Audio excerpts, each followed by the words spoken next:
位觀眾，你哋好，我係秦怡經。多倫多市選咧已經嚟到白熱化嘅階段啦。我哋今日咧就會去到 John Tory 嘅記者會，睇下佢有咩講，同埋一陣間咧佢會同我傾下有關佢個人啦，同埋佢啲政綱嘅問題。你哋有幾認識 John Tory 咧？佢本身咧就係一個律師，喺80年代咧就喺飛街一間好出名嘅律師樓嗰度做合夥人。佢亦都係好多政治人物幕後嘅策劃嘅人嚟嘅。例如係想當年嘅安省省長 Premier Davis 啦，同埋甚至到多倫多前市長賴士文咧，佢都有幫過佢嘅競選。但係佢本身咧就從來咧都冇出嚟參選過，或者係當過一啲政治嘅任何嘅position 嘅。佢喺參選之前咧，佢就係一間好大嘅 cable 公司嘅總裁。有好多人咧就批評話佢係一個咁右派同埋保守派嘅背景咧，佢係唔係好認識多倫多市一啲貧窮嘅問題。但係 John Tory 同我傾嘅時候咧，就話對佢嚟講，喺呢個市最重要嘅問題，目前面對嘅就係貧窮嘅問題。我哋聽下佢依家點講。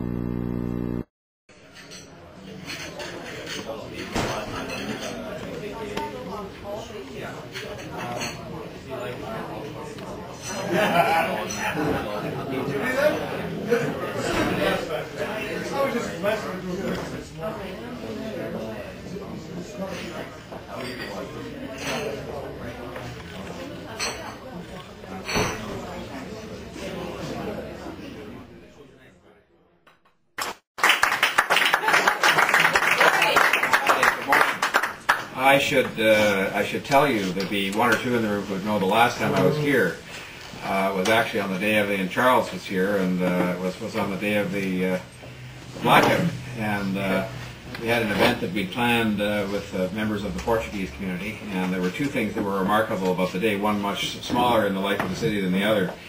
The smaller one was that I had my brother with me from England who lives in England, has for about 20 years, and for some reason he had learned many years ago to speak Portuguese, and so he speaks Portuguese, French, and English, and so much to his horror, because he wasn't expecting me to do so, I asked him if he wanted to step up on the stage and make a speech in Portuguese, which he then proceeded to do. I'm not sure what he said about his brother, but in any event, the other part that was much more remarkable about the day, of course, was that we proceeded to have the event. It was at about 6 o'clock at night, and the blackout had started at about 4:30, and I guess none of us really knew what was going on, but notwithstanding that, I think probably 80 people showed up. We'd expected 150, and 80 people did show up to have the event. We had a good time. The fridges and the bar was all shut down, but some of the beer was still cold, and we had a very nice time here. So this place has very special memories of a very historic day in the life of the city. Can I begin by just saying a word of thanks and acknowledging the presence of quite a few people who are helping in my campaign that have come out this morning, as I had the chance to be with you from the media. And they're sitting here mainly in the front row, one or two at the back. Raul Bardwaj, Rosa Chan, Gwyneth Chapman, Bahadur Madhani, who's going to be coming, he's late, Jack Brazeras, Charles Souza, Ki Hun Yi, Wajid Khan, and Liberty Silver, all of whom are people that have been very involved as co-chairs and leaders in my campaign. And I want to acknowledge as well the presence of Andy Manahan and Tony Diniso. I don't see Tony. Oh, there he is, right there, and Andy's back there. So I just want to say thank you to them for coming out, and to you, ladies and gentlemen in the media, for being here as well. This is really just an opportunity for me to spend some time with you and to update you on some of the things that have been going on in the life of my campaign and in my own life in the last 2 weeks since we last met. The campaign has become, as I think many suspected it would, a very tight race. I think we've come a very long way, but we still have a long way to go. As you know, there are 17 days left, and in politics that's almost an eternity. Just prior to coming here today, I made an announcement at the corner of Yonge and Eglinton opposing what I call the Manhattanization of Toronto. Developers these days are building tall and they're building big. And while that approach fits in quite nicely downtown, it doesn't work so well where these massive developments are built very close to established neighborhoods. Many neighborhoods, particularly those north of the Bloor Danforth subway line, and particularly the ones that are in the core of the city, the real downtown core, or north of the downtown core, are dealing with proposals that would bring skyscrapers right to their doorstep. And fighting these massive new developments and going to the OMB is very expensive for these neighborhood groups. In many cases, they have to go and hire lawyers and hire other kinds of planners and consultants to go and fight to protect their own neighborhoods in front of the Ontario Municipal Board. And so I said this morning that I thought there were at least 4 things that I could do as mayor and lead in the process of doing if I was elected that would help neighborhoods, frankly, to push back and to make sure that they had more muscle to kind of help control the scale and the size of developments that took place nearby to them. The first was to demand from the province the power to override OMB decisions by a 2/3 majority of Toronto City Council within 30 days of a decision, so that if there was a decision with which our elected representatives disagreed at the Ontario Municipal Board, ultimately our elected officials would have the last word if 2/3 of them voted to overturn the decision of the OMB. And that rests on a footing that to me is fundamental to our democratic process, namely that elected officials should have the last word on these things. The people we elect should be accountable for decisions that affect neighborhoods. Secondly, I said I would institute secondary plans, neighborhood plans, for all of the neighborhoods in the city. Our new official plan is good, but it doesn't go far enough. It says we should be having intensification of development in the city along the transit lines and so on, but it doesn't say that intensification would mean something quite different at Oakwood and St. Clair than it would mean at Bay and Bloor, or than it would mean at Yonge and Eglinton, or that it would mean at McCowan and Shepherd in Scarborough. And so I think we need to have those neighborhood plans that take into account the distinct and unique character of neighborhoods across the city. Thirdly, to establish a mandatory process by which neighborhoods and developers work together on developments from the very beginning. Right now, as many of you will know, there is a requirement that neighborhoods and developers have to have one meeting and that they have to sort of prove that they've had that one meeting. Well, oftentimes what happens is that meeting becomes a very kind of pro forma thing. It doesn't really mean much. And I think what we have to have is a very substantial series of discussions that really address the issues before anybody even comes down to City Hall to file an application, so that we would know when those applications come in that a number of the neighborhood issues are on the table.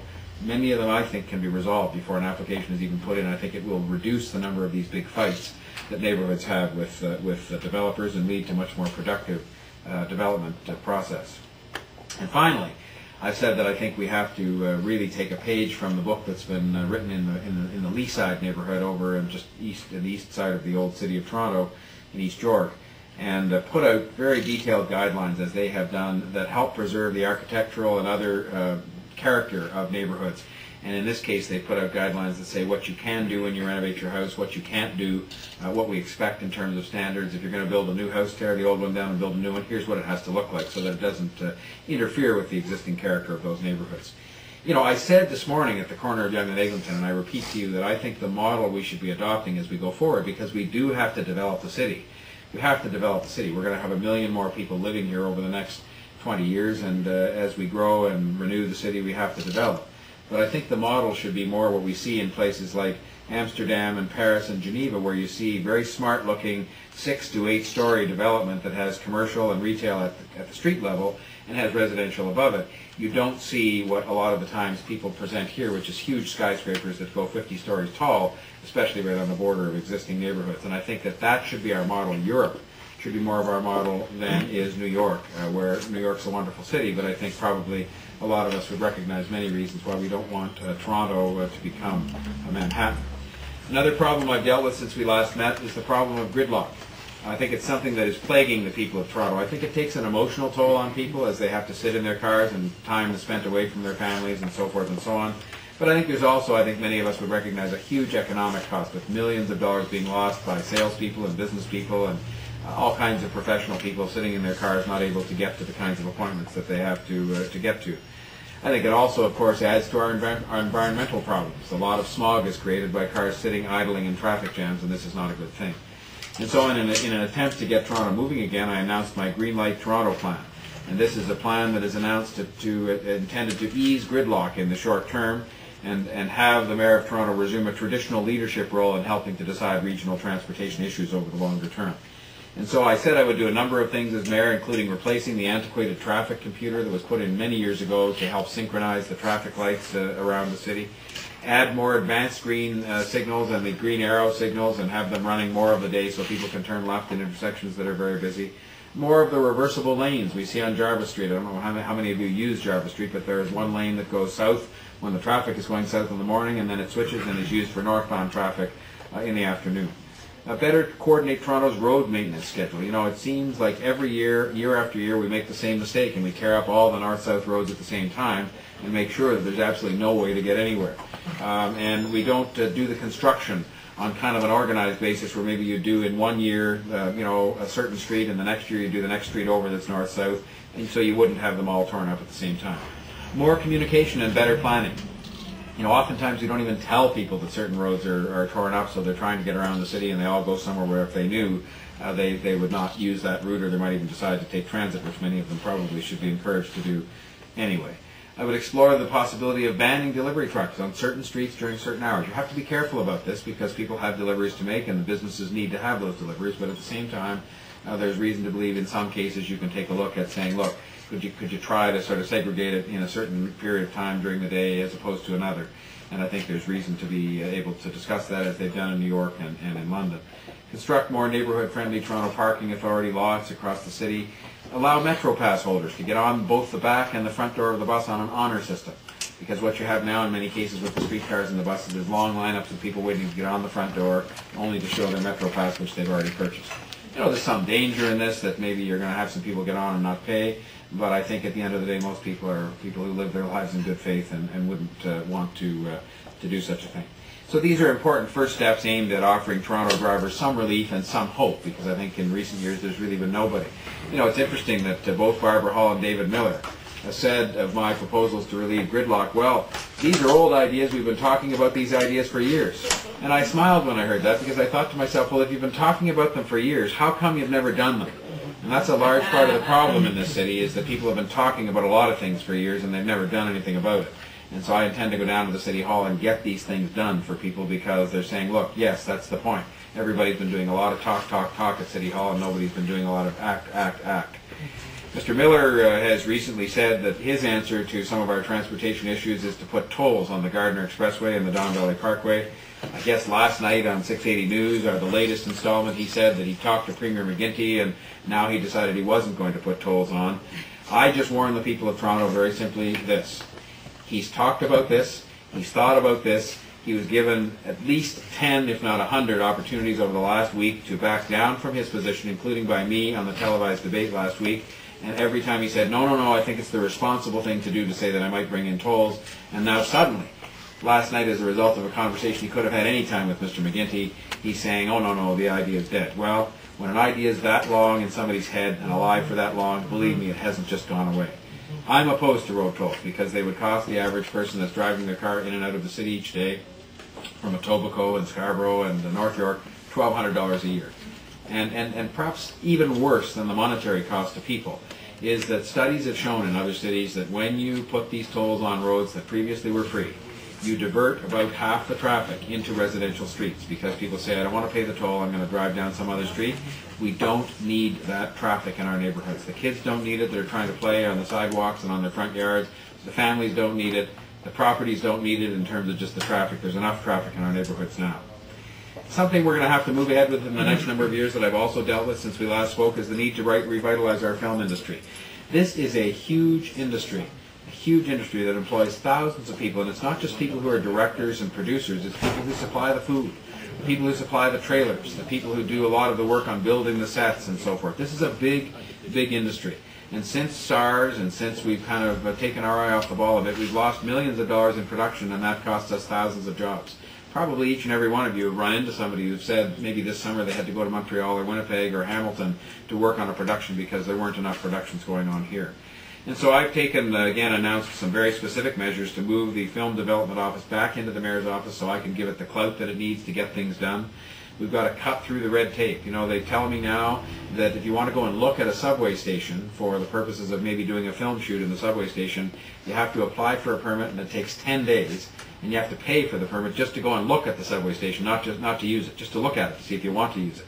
We can't do this kind of thing. People will just say, look, you know, I can go get my film done somewhere else and bring all the jobs to another city. We have to modernize our production facilities in Toronto, and this is an important thing to do because our competitors, Montreal, New York, and others, are modernizing their production facilities.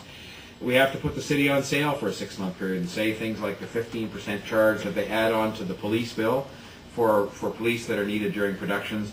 we're going to do away with that. And we're for 6 months, for anybody who books their shoot here, we'll do away with that charge so we can make it a bit cheaper and more friendly to do business here. And I've said that I personally would become an ambassador for Toronto in the places where people make decisions about where to make films and television productions, because we need those people to come to the city. We need those jobs. We need that activity here. We have developed a whole industry, a whole group of people who make their lives doing this now. And I also think it's a part of the city having a soul, that we have a healthy arts and cultural community, and the film industry is very much a part of that, that it helps creative people to be able to do their work here and to be able to kind of live the kind of life and be in the kind of environment that they need to be in. And we're going to do a number of other things, including getting rid of some of the unfavorable tax treatment that is in place from the other governments to discourage, actually, or encourage people to produce films outside of Toronto. And this just isn't right. This is the economic engine of Canada and of Ontario. I've, of course, participated over the last couple of weeks since I saw you last in a number of debates, including the televised debate on city television, which I found a very interesting experience. I didn't really like what it caused you to have to do in terms of speaking when other people were speaking, but I guess you had the option of either speaking when they were speaking and hoping you might get heard, or just standing there silent and waiting for them all to finish, and you might have been waiting all night. So it was an interesting experience for me. It was the first time that I've ever done that. I'll just say one last thing before concluding and answering your questions. I had a very interesting meeting yesterday with the Toronto Star editorial board, and as often is the case at those editorial boards, they question you for a couple of hours on just about every subject you could imagine. And they said to me, yes, a copy that's right here, and they said to me, what would be the single thing that I would be proudest of if I could only serve one term as mayor, and at the end of that term I either had to be retired or I was defeated or some such thing. Because I had said to them that I was going to serve only 2 terms no matter what, because I think that's the right way these things should be done. You should serve 2 terms and then make way for somebody new. And I said that I thought my proudest accomplishment, because it's the one that I really want to focus on making sure I made some progress on, would be to, let me just borrow your newspaper for a minute, because I'd like to maybe read you the words. Thank you. I said that, and it's quoted, I think, in the Royce and James column here.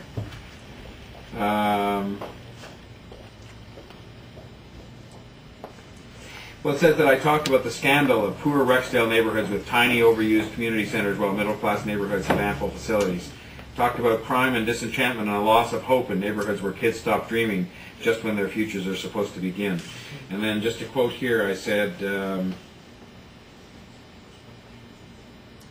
if I could just accomplish one thing as Toronto's next mayor, it would be to turn around the lives of tens of thousands of people who live in the city's poorest neighborhoods. We would go in with vigor and attack this despair, this disadvantage that has caused people to stop dreaming when they turn 11 instead of starting to dream. There was one other. Anyway, I can't find the one thing here, but I said that that we had to work at every aspect of what goes on in those neighborhoods, starting with affordable housing, working through proper programs and facilities for kids and families in those neighborhoods to make sure that they can have not only the same kind of opportunity and the same kind of facilities, but probably they need a bit of an extra hand up in terms of getting them off to a good start and making sure that they're given treatment, and that we have to work very hard at police-community relations in those communities, because I guess something that I've been saying all this week at a number of the debates, and some of you have been there, is that of the most multicultural city in the world, more is expected. And I think that one of the things, and I'll just finish on this note, that we've been guilty of in the city, and that I really want to see addressed, is I think we were the cleanest city in North America, and then I guess we started reading too many of our own clippings and talking about it too much, and we forgot to actually do something to keep it that way. And the next thing we started to talk about was we were the safest city in North America, and we were all talking about that. And while we were sort of talking about it and bragging about it and boasting about it and reading all the articles written about it, we became a little less safe.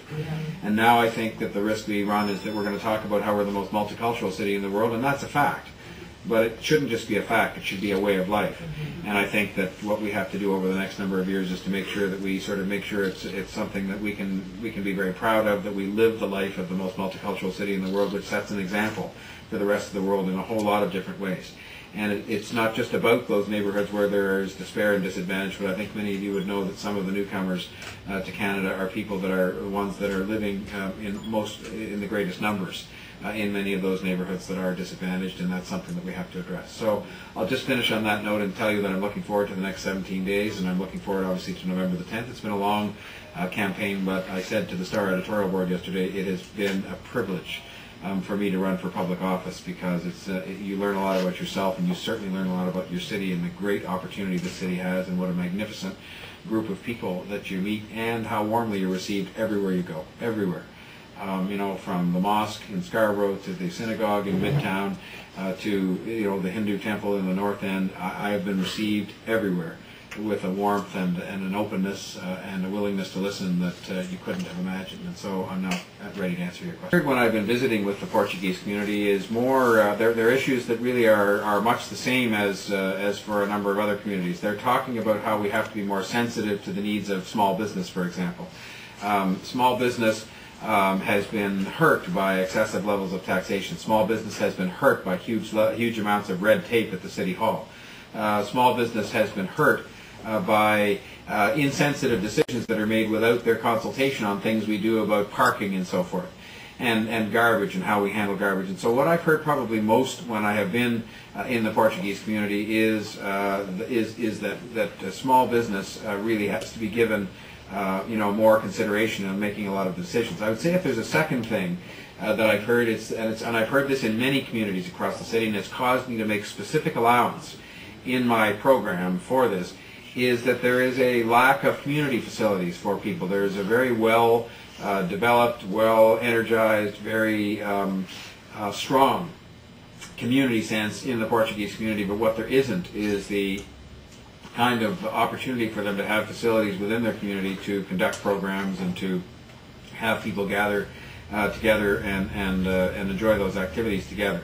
And this is something that is echoed in a lot of different communities across the city, and it's why I've made a specific provision. The provision I've made isn't enough to address all of the needs, but it is there to decide on what are the most appropriate priorities. I have said that these should be addressed to the most needy neighborhoods in the city, and that probably wouldn't, frankly, capture the Portuguese community, because the Portuguese people have been very industrious since they came here 50 years ago, and probably don't, in most cases, fall into that category. But it certainly is something that I think they've told me that they would like to see addressed.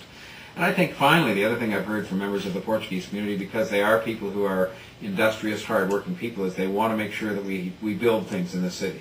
They want to make sure that we're a city that's on the move, not standing still. And that means making sure we attract good jobs and good investments, and then it means we make sure we make investments here, that we're building transit, and that we're keeping our infrastructure up and so on. So if I had to sort of say that what I'd heard in my visits with different elements of the Portuguese community, those would be the things that I'd probably say I've heard. I didn't know about the particular issue you talked about, but I think that kind of idea is precisely the kind of thing that we have to do much more of in the city. I think we have for years, you know, rested on 2 or 3 or 4 or maybe half a dozen very successful events we do. Even there, I think we have underinvested in things like Caravana and Pride and so on, and we just take them for granted. Again, we're running the same risk of doing exactly what we've done in so many other areas, which is take these things for granted, just assume they happen every year, and not continue to invest in them to make them bigger and bigger and better and make sure they're on a very solid footing. But I think at the same time we have to invent new things, and they're not just for tourists to come into the city, but they're for people here to come and be with each other and do business. You know, one of the things that I like about your idea of having a festival at that time of year is that it also, I think, increases the understanding that people have. I had the opportunity to go to one at the Easter season because it was during the beginning period of the campaign, and I've forgotten just momentarily the name of the organization that puts it on. I was thinking it's the Folk Arts Council, and I'm not sure that's correct. But it was very interesting for me because I was able to see that Easter, which is obviously not celebrated by everybody, but Easter, as it is celebrated by many different cultures, is celebrated quite differently, and you can see the different kinds of things that people have, the different foods they eat. Even I, as a person who's running for mayor, you know, was educated. You always learn something every day, and I think the notion of people coming together at the City Hall and seeing how different people celebrate their different faiths at this time of year, meaning the latter part of the year, I think would be very helpful. I mean, there's no reason, even though Ramadan will have passed, where you couldn't have something that sort of indicates that what was going on with Ramadan and with the Hanukkah and Christmas and all the different things, and turn it into something that I think could be economically beneficial, a fun thing, brings people together at the City Hall and celebrates. To me, the last reason in the world why those things should not, if people don't want to come to those things, that may be a reason why it shouldn't happen. But the last reason in the world why these things shouldn't happen is because the City Hall is charging fees to people to say, sorry, these facilities you built and paid for already, you're going to have to pay for again. It's just like the road tolls to me.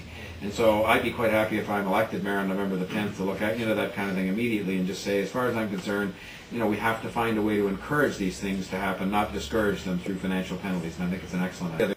We had a debate at the one of the Muslim organizations. We had a debate at the Trinidad and Tobago Association, and we had another debate with people, members of the black community up in northwest Toronto on, I think it was Monday or Tuesday night. And at all three occasions I said, first of all, I would have zero tolerance as mayor, and it's part of my job as the leader of the city to make sure that people understand we are not going to have and we can't have.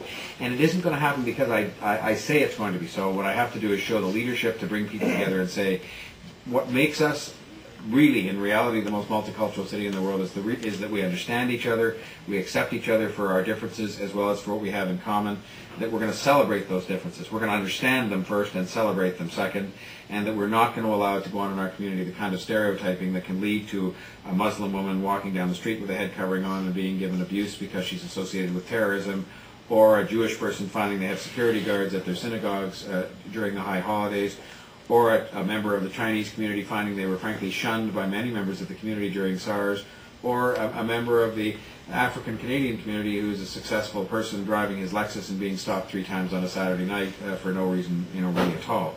And these are things where we have to say, we're not just going to issue orders, we're not just going to write memos saying you can't do it. What you have to do is create the kind of understanding in the community that this is something that is totally inconsistent with the kind of citizenship that all of us value so much in the city of Toronto. But I think you do have to go a step beyond that. And you have to show that you're starting to reach out to people on things like jobs and business and so on that are much more solid, tangible things people can see and can feel.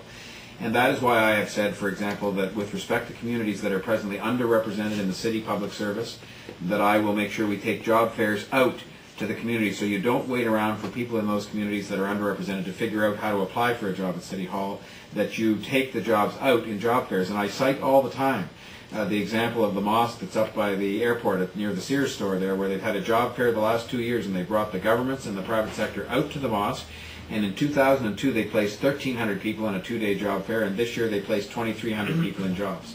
So it proves that when you bring the jobs out, you're going to find 2 things. First of all, people are going to find job opportunities they didn't know exist, and lo and behold, the employers are going to find skilled people in that mosque that they didn't know existed either. And I think if you bring the 2 together, as often as not, the employer and the employee are going to say, we're a good match for each other. And it doesn't matter whether a person's Muslim or black or Chinese or Jewish, it doesn't matter. What matters is you get the skill set and the people brought together, and most of the time that's going to result in a match, and the people are going to get the jobs. I think that in the city government, that's something I do. I've also made it very clear that where we have to do better in terms of having a representative public service for the city, I would go in there and first measure. The first thing you have to do is go in there and measure. You're not measuring because you're going to establish quotas, because I think quotas can produce a negative reaction quite often. You're measuring because you want to know how representative is the city's workforce. And then once you've measured and you've discovered areas where there are shortcomings and where different parts of the community are dramatically underrepresented, then you put some policies in place and some programs, and then you measure again every year. Every year you measure again, and you issue a report card saying, how are we doing? How are we doing? Have we made some progress? Because I think most people in most of the communities in the city that are underrepresented would say, we don't expect the problem to be solved overnight. We do expect you to be measuring, we do expect you to be reporting on it, and we do expect to see some progress.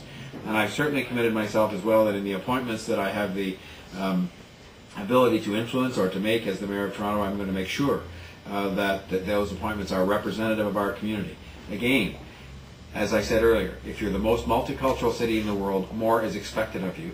If you're the mayor of the most multicultural city in the world, more is expected of you. I can promise you I will show that kind of leadership. One of the first meetings I've said I'm going to have in my office, and this is not meant to exclude anybody else from consideration, but there's an event coming up that is crucially important to the life of the city next summer. And I can tell you within weeks, if not days, of my being elected mayor, I'm going to have the leaders of the Caravana organization into my office and say, now how can I help you to go and contact people in the business community who have not had the opportunity, nor have they often been invited to step up and support this hugely successful and important event in the life of our city. I want to get those people involved with this because they should be involved. They would enjoy and benefit from being involved. You would enjoy and benefit from their involvement. I can make that happen. And it's the kinds of bridges that you have to build between the community and other parts of the community that I think I can do as the mayor. And so that's one of the first things I'd be doing, because you have to do it in January. It's too late to do it in July. So I'm very committed to this, because I think it is a part of making sure that what we take pride in now, and that we don't fall into the same trap we did with the cleanest city and the safest city, and we make sure that 3 years from now, that we'll be able to say we really have stitched this community closer together as opposed to seeing it come further apart.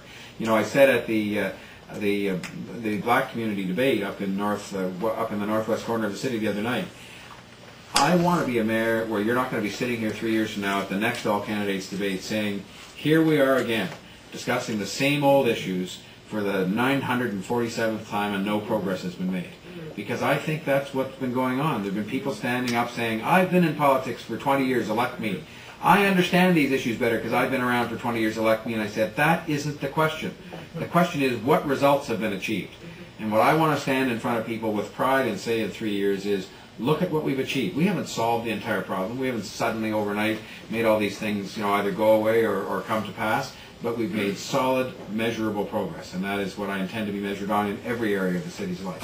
I've talked about all those things this morning, but let me summarize. I think that if you really want to make sure people have a fair chance to take advantage of the sense of hope and opportunity they feel when they come to a city like Toronto, you have to make sure they have, first of all, affordable housing. And we've not been addressing that for the last number of years in the city. You have to make sure they have programs that help them to integrate into the city. And frankly, Toronto is being badly shortchanged by the federal government. We get 34% of the money for immigrant settlement funding, and we have 50% of the immigrants that come to the city. It's not right, and I'm going to fight to see that it's changed, because that money goes to fund language programs, goes to fund short-term programs to help people update their skills, goes to help them provide them with some short-term assistance when they first get here. I think that we have to address the whole business of foreign professional accreditation. And I started to do some work on this as one of the founders of the City Summit, where we actually got business and the professions and government to sit down at the table together and say, why is it that, as a woman from Brazil was telling me the other day, who's a doctor, trained in Brazil, had practiced for a number of years, that it will take her 3 years to become a doctor in Toronto, whereas it would take her 6 months in the United States? There's no reason for that, other than just the inertia and the bureaucracy and whatever else, the policies of the medical profession. Well, I'm not saying I want to sort of get into a fight with them, but I do want to call them down to the table and say, look, I keep hearing people saying we need more doctors in Ontario. We have doctors here who are well trained. Imagine if we sent an Ontario doctor down to Brazil and it was written up in the Toronto papers that that doctor was told they'd have to wait 3 years because their skills weren't quite up to par. We'd all say, what are they talking about? That's a good Ontario doctor. Well, why are we assuming that a doctor from Brazil is not a good Brazil doctor, or from anywhere else? I met another woman from India. She was probably in her 50s, if I had to guess. I didn't ask her age, it's not polite. But she was probably in her 50s, and she'd been a medical doctor in India for many years and then had practiced in London for 5 years. Same story. She gets here to Toronto, and they're telling her it's going to be 2 to 3 years before she can practice medicine here. Imagine if we sent a doctor from Ontario either to England or to India, and they were told, well, I'm sorry, we're not quite sure about your skills. We're going to have to take 3 years to sort that out. And if that was published in the paper back here, we'd be outraged. We'd say, well, that's a disgrace. And so I don't understand why we have this double standard. And so I think that's another thing we have to do, so that people who come here with skills, which quite often they now do, because our immigration system is very focused on making sure we have people that are coming with the right sets of skills, can use those skills. And then finally, I would say other programs in the community. So affordable housing. Child care, we've got to free up the money that's been given by the federal government to the province to put more child care into Toronto, because people, and you know what else? It's another example of what I was talking to this gentleman about. One of the things I think I can do as mayor is to speak to people in the business community and say to them, stop thinking about child care as some kind of a welfare program.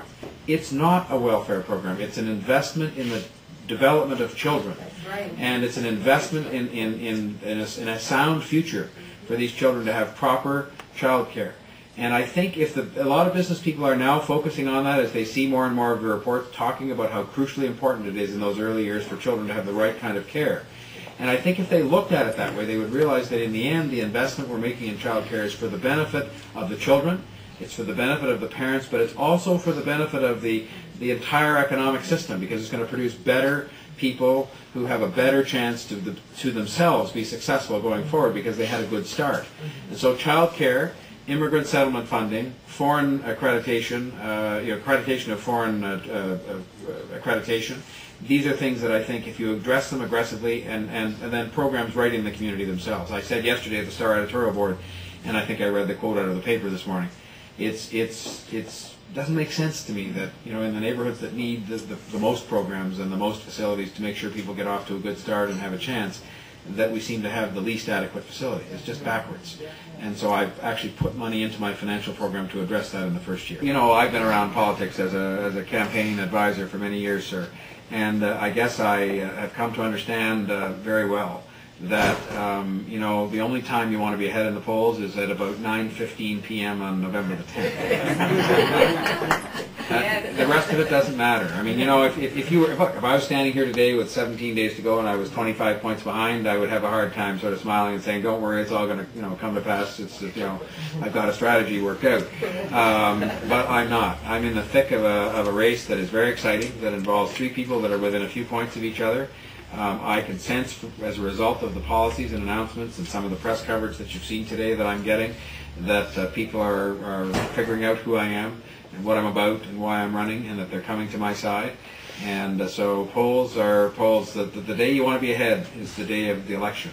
Any time before that, it runs a certain danger of peaking too soon, as they say. I'll take one more question, if there is one. Okay, yes.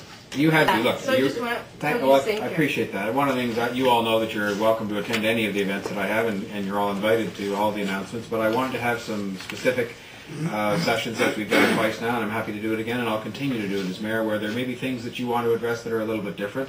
And I want to say two things, just to maybe by way of a closing answer or reply to your kind comment. The first is, I only wish I could speak 150 languages, because it's not so much for the journalists, to be frank. I'd love to be able to do the interviews, but I went up canvassing yesterday with Mike Feldman in an area where a lot of the members of the Russian community in Toronto live, and fortunately I had a young man with me who spoke Russian, and again, it was just another interesting story in this city of the size and the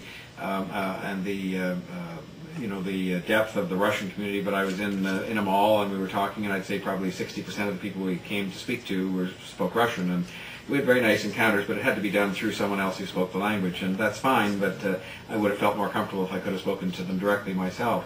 We just have to learn English faster. Well, no, you know what? The obligation's on me to learn Russian too. But the other thing I want to say is this. I think I've mentioned this to you before, but those of you who don't know, I spent a long time as the head of Rogers Media working in particular, and I don't want to sort of say anything, mention an outlet that's a competitor to some of you, but I spent a long time responsible for what was then called CFMT. And I learned a very important lesson there.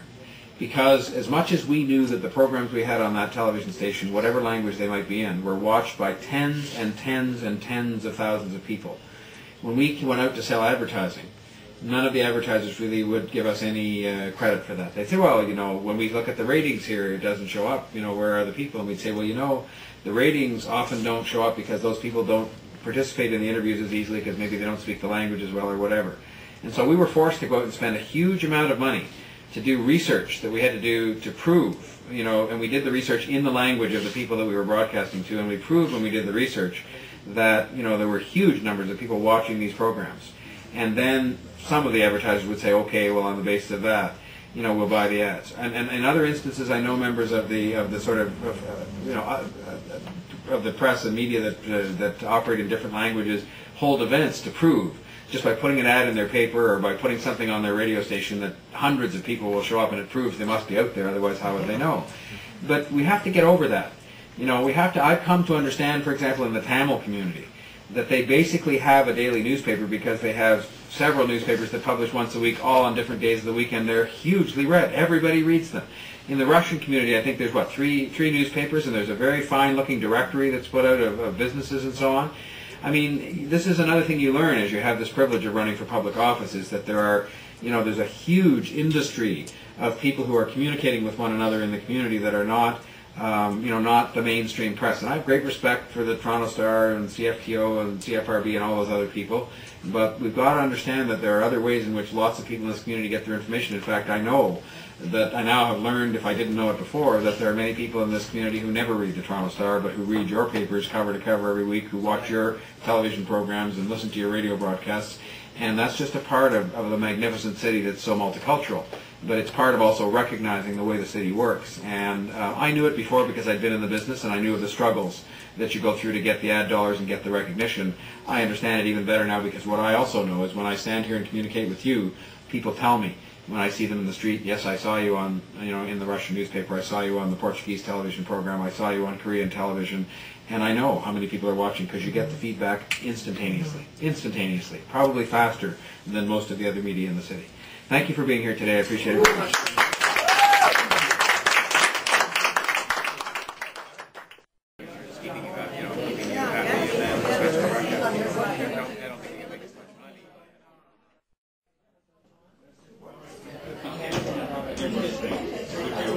Mr. Tory, you are not a household name in a lot of our viewers in our community. Apart from the fact that we know you've been a lawyer, you've been a lawyer at a Street firm, you were executive at Rogers, what else can you really tell us about John Tory? Well, I'm a husband of 25 years with my wife, Barbara. I'm a father of 4 children, 3 of whom have left to go to university, and in fact one has already graduated now. I'm a person who's been very active in the community. I've been the head of the United Way and very involved with the United Way for a decade. For the same 10-year period, I've been the head fundraiser for St. Michael's Hospital in downtown Toronto. I've been involved with many other organizations, whether it was the Canadian Football League or Community Living Toronto, which helps developmentally handicapped people. So I've been very involved in my community. I like to do things on weekends just like other people do. I love to go to restaurants in the city, go to concerts, play golf. I play tennis, I ski. So people often think that somehow politicians or those who want to be in politics are different. They're really not. I live a life like most other people. I've been very lucky in my life, but otherwise I probably care about many of the same things that the people watching care about, and really want to try and make a difference in the city for a brief period of time. I guess that needs to lead to my next question. A lot of people, I would say, some may even be a little bit surprised that you've decided to go to politics now at this particular time. And why municipal? Why a change in career? Is it because of the problems going on at Rogers, the succession problems at the board? You name it, a lot of speculation out there. And why municipal? Why not provincial? Maybe even federal with the new right-wing coalition forming? Yeah, well, that's a good question. I mean, I was a very valued executive at Rogers, and they sort of pleaded with me to stay when I announced I was going to leave and go into politics, so there was no issue at Rogers. I wanted to keep my job there indefinitely. I could have done so. I think that for me, it was a good time personally to go into politics because my children were a bit older than they had been before, obviously. It was a good time personally in terms of my age. I'm 49 years old, and it's a good time, I think, to do this kind of thing in your life for a while. I've said very clearly I only want to be in politics for 6 years if I can get elected twice, and so then I'll be in my mid-50s and still able to have one more career, probably in business or in the media or something before I retire. And I guess when you say why municipally, I came to the conclusion that there were problems in the city. I lived here my whole life. I thought that there was a big difference that I could make with my business background and with my understanding of the community from my charity work and so on. And I felt as well, to be frank, that I could do that at home. You know, if you go into federal politics, you have to leave home. You're going to Ottawa and you're all over the country all the time. If you go into provincial politics, you're all over the place. Whereas in Toronto, you can do something that makes a difference in your own community. And the issues I find very interesting. The issues seem interesting to you, but voter turnout generally in municipal elections is way lower for provincial or federal level. Wouldn't you think you could do more at the level provincially at least? I don't think so. Bigger issues? I mean, I think that the big issues that people are concerned about right now are things like affordable housing. They're very concerned about childcare. And while these issues, I think one of the problems we go through in this country too often is we sort of talk about a given issue being the responsibility of one government or another. In fact, the way we've set up our system, right or wrong, all of these issues probably involve all of the governments. And the more they started to work in partnership together, something that I'm very committed to doing, I think we'd actually get more done. And I think to put somebody like me in as the mayor of Toronto at the City Hall, working together with McGinty and Police Park, and Paul Martin in Ottawa will actually help us produce more results for people, which is really why I'm running. Well, now that you've talked about the different levels of government, you also recognize the fact that there is no hidden channel communication formally that is between the city and the federal level. Paul Martin has always talked about some sort of a new deal with the cities, and so have you. How do you expect that to be done? Do you expect that would be job to be done, getting money from the federal government? A lot of downloading has taken place in the last few years, and Now, our finance minister has said that we are, the only G7 nation who has such a high surplus. That's only because a lot of downloading has been done federally and then provincially and then to the state. Do you think that'll be an easy task? I don't think it'll be easy, but I think that what is happening is that the federal government, Mr. Martin, the new Prime Minister who's going to come into office soon, the provincial government, Mr. McGuinty, the new Premier, have both recognized the need to invest in cities, and they've said so, and they've said it over and over again.